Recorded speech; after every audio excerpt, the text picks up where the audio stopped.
بسم اللہ الرحمن الرحیم۔ امام حسن علی شاہ اور حاضر امام سے جڑے کچھ قصے۔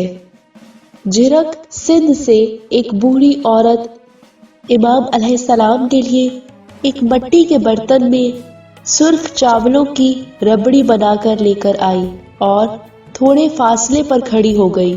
اس نے سندھی میں کچھ کہا اور امام نے اسے اپنے پاس بلایا اور امام علیہ السلام نے بھی اس کو سندھی میں فرمایا، تمہیں کیا چاہیے؟ اس نے بڑے احترام سے کہا کہ وہ امام کے لیے ربڑی بنا کر لائی ہے۔ امام علیہ السلام نے اسے خوشی سے قبول کیا۔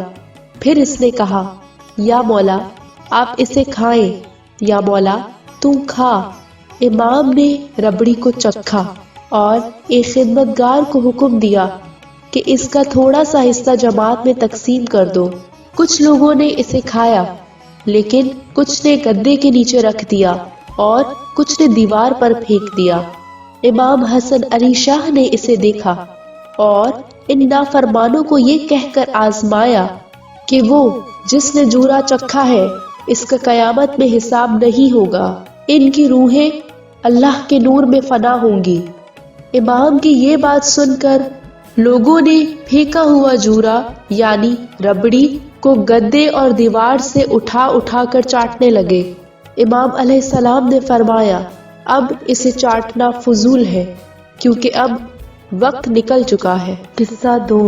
مولانا حاضر امام پہلی دفعہ 22 مئی 1995 میں تاجکستان تشریف لائے اور 29 مئی 1995 کو اسماعیلیوں کو دیدار سے نوازا۔ چوتھا اور آخری دیدار روہسا میں 27 مئی 1995 کو تقریباً صبح 10 بجے تھا، جہاں اسماعیلیوں کا صبح 6 بجے کے قریب سے ہی ہجوم لگا ہوا تھا۔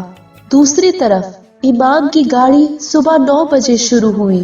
راستے میں ایک چکور جنکشن نظر آیا جہاں امام نے گاڑی روکنے کو کہا۔ یہاں پر ایک گیس اسٹیشن، ایک کافی ہاؤس اور ایک ہینڈی کرافٹ سٹور تھا اور ایک دستکاری کی دکان تھی۔ امام علیہ السلام دستکاری کی دکان میں داخل ہوئے اور نمائش شدہ اشیاء کو باریک بینی سے دیکھا۔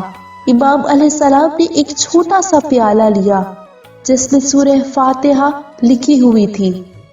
امام نے کاؤنٹر پر اس کی قیمت پوچھی تو انہیں $10 اس کی قیمت بتائی گئی۔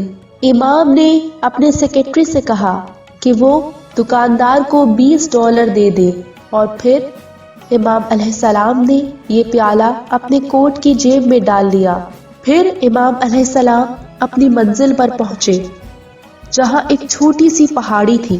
امام نے پہاڑی پر دھواں دیکھا۔ پوچھنے پر امام کو بتایا گیا کہ اس پہاڑی پر اسماعیلی بستے ہیں، سوائے جماعت کے بزرگ لوگوں کے سبھی دیدار کے لیے آئے ہیں۔ امام نے اپنی گھڑی کی طرف دیکھا جب 9:45 بج رہے تھے۔ امام علیہ السلام نے فرمایا، پہلے ہم پہاڑی پہ جائیں گے۔ امام کی گاڑی دھیرے دھیرے زگ زیگ ٹریک سے ہوتی پہاڑی پر پہنچ گئی۔ وہاں تقریباً 80 بزرگ لوگوں نے امام کو گاڑی سے باہر آتے دیکھا۔ وہ جہاں کھڑے تھے وہیں بیٹھ گئے، ہاتھ جوڑ لیے۔ امام علیہ السلام نے ان کو ایک صف میں کھڑا ہونے کا کہا اور ہر ایک کو دیدار سے نوازا۔ یہ سب بہت خوش تھے، آنکھوں سے آنسو رواں تھے۔ روانگی کے وقت امام علیہ السلام نے پوچھا، کیا کوئی مسئلہ ہے؟ سب خاموش تھے۔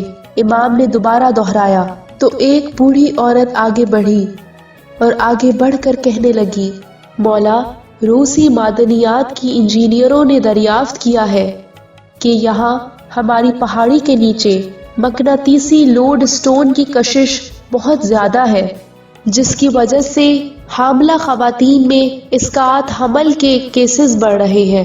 یہ سننے کے بعد امام نے اپنی جیب سے اس پیالے کو جس میں سورہ فاتحہ لکھی ہوئی تھی نکالا اور اس خاتون کو دیا اور فرمایا، اس پیالے میں پانی ڈال کر نعت علی پڑھو اور پھر حاملہ خواتین کو پلاؤ۔ پینے کے بعد انشاءاللہ مجھے امید ہے کہ یہ پریشانی دور ہو جائے گی۔ گاڑی کے اندر بیٹھنے سے پہلے امام نے فرمایا، آپ یہ بات ذہن نشین کر لیں کہ جب آغا خان ہیلتھ بورڈ مستقبل میں یہاں میٹرنٹی ہوم قائم کرے گا تب یہ پیالہ غیر فعال ہو جائے گا۔